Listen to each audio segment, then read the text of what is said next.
Estamos ya con Mauricio Alarcón. Mauricio, muy buenos días, bienvenido.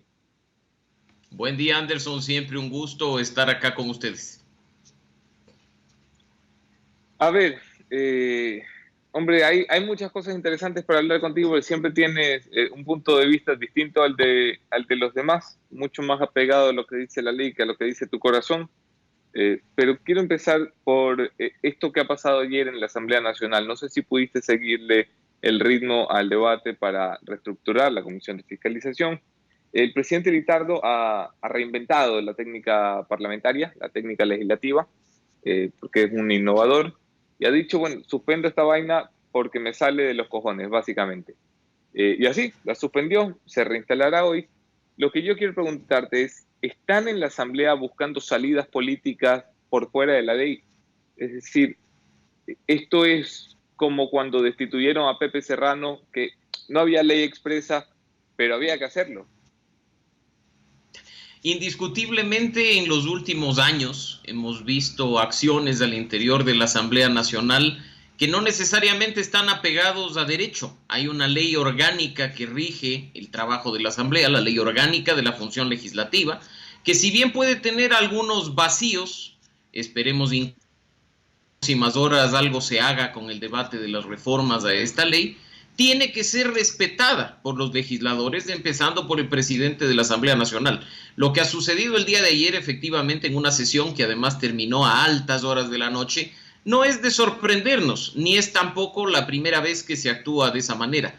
Incluso si es que no nos vamos muy atrás en el tiempo, Anderson, veamos qué ocurre con los juicios políticos en la Asamblea Nacional. Una ley orgánica de la función legislativa que dice que el CAL tiene 3 días para tramitar los pedidos una vez que se verifican los requisitos, y tenemos juicios políticos que llevan prácticamente un año estancados en el cajón del presidente de la Asamblea. Sí, que de hecho es una de las causales que ha motivado todo el enrollo que se ha armado ahora en la Asamblea. ¿Te parece correcto que la Asamblea busque respuestas? Porque aquí está el debate entre lo legal y lo necesario. Entonces hay asambleístas que dicen, es cierto, o sea, no está en la ley, pero es que si no le damos una respuesta al país, nos vamos a seguir hundiendo en el muladar y en el hueco que hemos ido cavando todos en conjunto. ¿Te parece correcto? ¿Te parece qué es lo que hay? ¿Te parece peligroso? ¿Cómo lo calificas?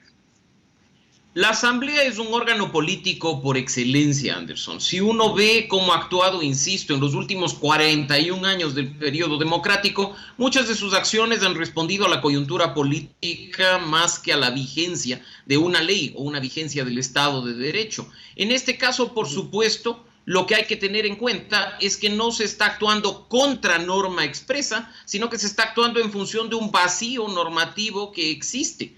Mientras ese vacío no esté llenado por una reforma a la ley orgánica de la función legislativa, se recurre a acciones políticas como las que hemos visto hasta hace poco para tratar de llevar a cabo cualquier tipo de acción al respecto. Incluso tú viste ayer que la primera moción que se tramitó en la Asamblea Nacional estaba relacionada con un dictamen recibido de la Procuraduría General del Estado que determinaba la forma en la que no se podía actuar respecto de la reconformación de las comisiones. Así es que ahí vemos que hay acciones políticas. Se votó y se rechazó esta acción de la Procuraduría General del Estado.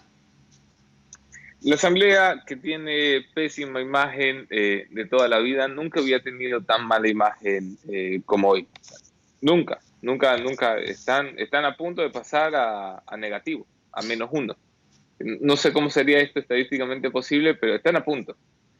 A lo que voy, sí. Mauricio, cuando vemos en las listas de candidatos a la Asamblea, yo estaba revisando ayer el caso de esta chica Pozo, que ha encendido las redes sociales con su pobre manejo del castellano, su evidente falta de preparación para el cargo que intenta, el escaño que intenta ganarse y el cargo que debería ejercer. Pero muy preparada seguramente para muchas otras cosas que no implican necesariamente regir las riendas de la República y la democracia y las leyes. La gente se pregunta enseguida, ¿cómo hacemos para evitar esto?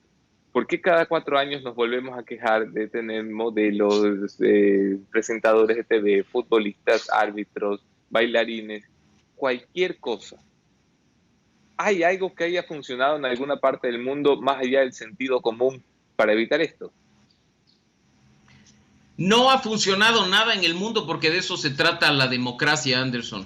Y creo que del lado de los partidos y movimientos políticos hay la posibilidad de incluir, incluso lo analizaba el día de ayer en un artículo de opinión que publiqué, todo tipo de candidatos, candidatos como en botica, desde los influencers pasando por los artistas hasta los ególatras y los eternos, los que les vemos durante 40 años formando parte de las papeletas. Los tienes también vividores, los que no encuentran otra forma que no sea vivir de la política y de las campañas electorales, y los tienes también los que te presentan un plan de gobierno de 300, 400 páginas y que te dicen saber qué hacer, pero no están seguros de cómo hacerlo.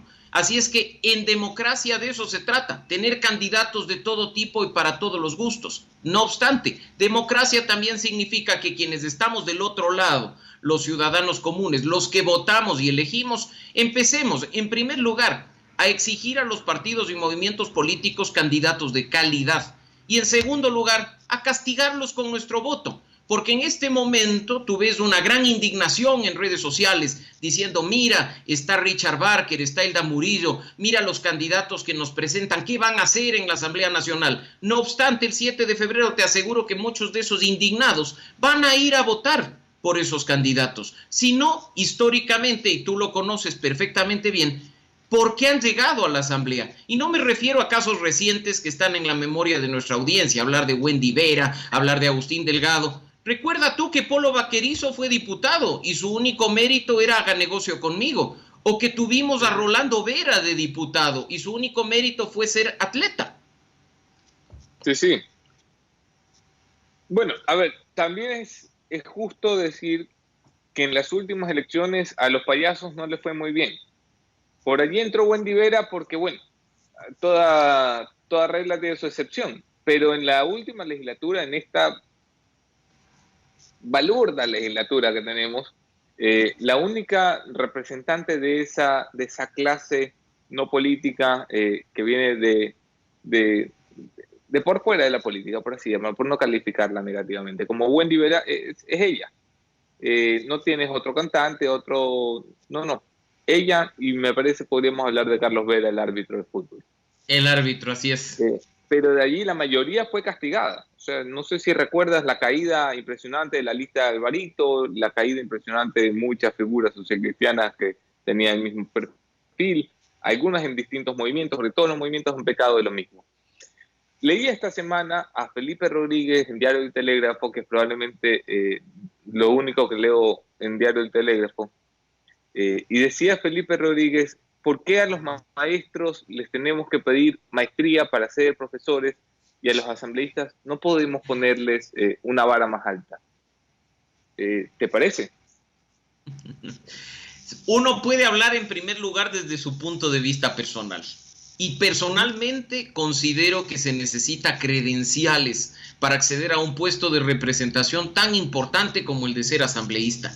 Si sus labores únicas son legislar y fiscalizar, lo mínimo que podríamos demandar a los candidatos es que sepan hacerlo, que sepan, por ejemplo, el trámite de creación de una ley o que sepan los procedimientos para llevar a cabo un juicio político. Y eso no necesita, inicialmente, por supuesto, ni maestrías ni doctorados. Ahora bien, no nos olvidemos que la Asamblea es un órgano de representación popular y los congresos en el mundo entero son el fiel reflejo de nuestras sociedades. Luego nos hablan de discriminación si es que no abrimos la posibilidad a que cualquier ciudadano con la posibilidad de elegir y ser elegido opte por un cargo de elección popular. Y te voy a poner un ejemplo que cuando discuto de estos temas siempre sale a colación. En Brasil, tú puedes haber visto quizá el clásico caso del payaso Tiririca, un payaso que no sabía leer ni escribir, que hacía shows en el transporte público, una persona que incluso en su campaña electoral se presentaba y le decía a la gente, no sé qué hace mi Congreso, pero si votas por mí y entro al Congreso yo te cuento lo que hacemos. Así es que ahí ese payaso, todo el mundo se indignó, dijo, no puede ser. ¿Cómo puede ser posible un payaso analfabeto al Congreso de Brasil? Lo gracioso es que ese payaso analfabeto fue el más votado en las elecciones legislativas hace 10 años en Brasil. Fue, ojo, El diputado con mayor asistencia al Congreso no registró faltas. Fue un payaso que además participaba en los debates, si bien no propuso proyectos de ley, y ojo, optó por la reelección. Y fue el diputado con la votación más alta para la reelección en Brasil. ¿Y sabes cómo terminó la historia del payaso Tiririca hace 2 años y medio aproximadamente? Dio una rueda de prensa y dijo: renuncio, porque aquí no importa si yo soy analfabeto, porque tengo asesores. No importa si yo vengo al Congreso de Brasil y asisto representando al pueblo, porque los que están al lado mío faltan. Pero algo que se vuelve intolerable, y lo dijo en la rueda de prensa, es la maldita corrupción que existe al interior del Congreso de Brasil. Yo podré ser analfabeto y ser ignorante, pero soy honesto, así es que, señores, me retiro del Congreso. Ahí ves un ejemplo de que muchas veces esto de las credenciales académicas no es lo óptimo, aunque a muchos nos gustaría ver una Asamblea Nacional que sepa al menos qué está haciendo, que no experimente, que no esté ahí simplemente tratando de dar patadas de ahogado en acciones políticas y que al menos pueda orientar las nuevas leyes y las reformas legales que el país necesita. Maravillosa la historia, no la había escuchado nunca. A ver si la cortamos y la difundimos. Bellísimo. Aquí lo que tenemos unos payasos que además de no saber leer ni escribir roban, hermano. Entonces, exactamente. Y te lo digo también porque además en las últimas horas o semanas ha habido mucha indignación por las declaraciones de César Litardo diciendo que hay 60 legisladores o más investigados en la Fiscalía. Ha habido gente que dice mi nombre no está y efectivamente no están, son errores de tipeo, es porque comparten los apellidos con otros legisladores. Por supuesto que sí, pero lo ideal sería que ni uno solo de nuestros representantes esté investigado por la Fiscalía, por favor. Y lo más grave aún, porque en este momento todos aplaudimos las acciones de la justicia en la lucha contra la corrupción, que las investigaciones que se encuentran en la Fiscalía relacionadas con asambleístas del periodo anterior, del periodo 2013-2017, ya terminen pues y se procese a los responsables de enriquecimiento no justificado o de gente que ha abusado al poder y ha sacado diezmos de sus equipos de trabajo. Ahí también necesitamos ver justicia, porque muchas veces estos castigos ejemplificadores sirven y ojalá sirvan para que la nueva asamblea que entraría en 2021, si es que todo sale bien, sea una asamblea que por muy impopular que sea, al menos no la podamos señalar con el dedo por corrupta.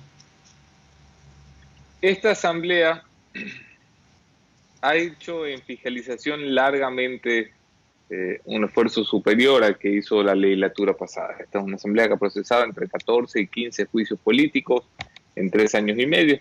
De los 14, 15, 10 ya estaban muertos políticamente, pero igual hizo la certificación y dijo, sí, efectivamente esta gente está muerta políticamente, censúrese. ¿Por qué tiene tan mala imagen? ¿Por qué la gente no le reconoce ningún mérito? Sí, siendo objetivos, han sido largamente superiores a la payasada que dirigió Gabriela Rivadeneira. Y Anderson, más allá de los juicios políticos, te voy a poner un ejemplo de lo que la ciudadanía debería reconocer. Cuando se decretó en este país la emergencia nacional, que más o menos fueron las mismas épocas en las que varios países de América Latina decretaron sus emergencias por el COVID-19, nuestra Asamblea Nacional fue la primera en reactivarse para funcionar de manera online, para regular sus procesos a través de la virtualidad. Se tomó como ejemplo en los congresos y parlamentos de América Latina por la agilidad y por el buen trabajo. Pero al mismo tiempo que esta acción positiva estaba ahí y uno podía decir, mira qué genial, nuestra asamblea no se detiene, saltaban casos de corrupción relacionados con diezmos o saltaban los casos de corrupción relacionados con los carnets de discapacidad.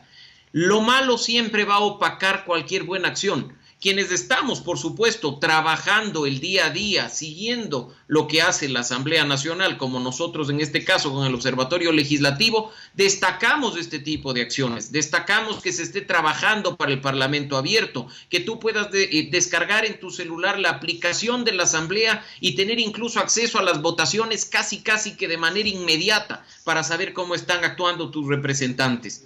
Pero si en cuestión de minutos resulta que hay asambleístas que han gestionado de manera fraudulenta carnets de discapacidad para beneficiarse tributariamente, para importar vehículos, para incluso obtener, como ha sucedido con otras autoridades, puntos adicionales en los concursos públicos, uno queda viendo y dice cualquier buena acción queda totalmente opacada por una denuncia de corrupción. Como se dice vulgarmente, no borres con el codo lo que hiciste con la mano. Y por eso es que la ciudadanía deja de lado lo que podría considerarse bueno para quedarse únicamente en lo malo, porque el tema de los juicios políticos que tú mencionas es un muy buen ejemplo, un muy buen ejemplo. Hay juicios políticos que vieron la luz, es quizá de los últimos periodos en el que más se ha fiscalizado, pero cuando le dices al ciudadano el juicio político de Richard Martínez va para más de un año estancado, te regresa a ver y te dice, uy, eso quiere decir entonces que están actuando subjetivamente y a discreción, porque al señor Tuárez y a los consejeros del CPCCS los despacharon en menos de 30 días, ¿no? Claro, sí, no tenían ni una semana sentados con el trasero en la presidencia del consejo cuando les dijeron, por cierto, los vamos a echar.